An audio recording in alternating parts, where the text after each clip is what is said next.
In this video, we will generate the polynomial regression coefficients of cosine. Here we start with the function itself, array formula of cosine x.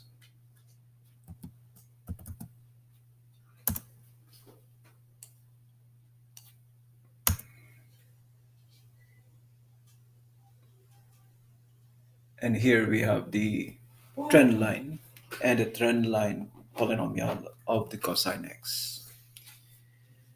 We'll calculate the regression coefficients using matrix solution and LINEST. Begin with the matrix solution. This array formula of the x values from 0 to 4.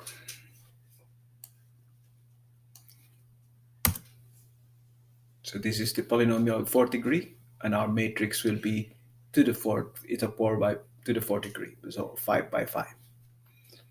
Next, we calculate the feature in our inverse. So MINVERSE MMULT transpose of the 1 comma x matrix and itself.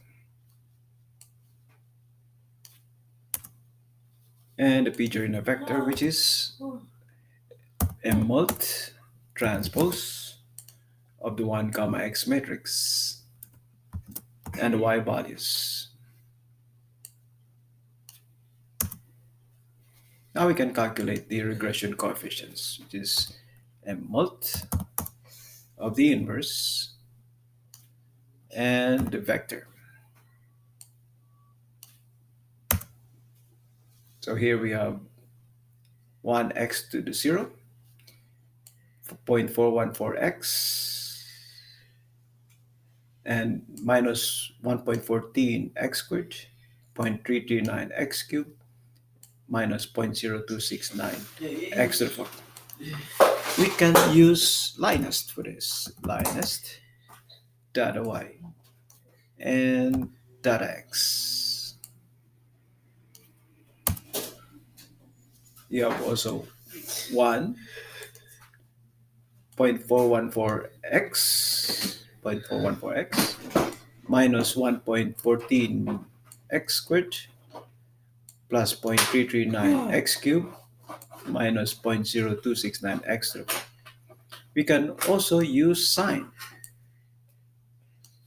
Just in case you decide to have sine, just replace this term with sine. And you have sine function. And you will also have the same results. This regression coefficient matches to this regression coefficient and the polynomial of the sine function.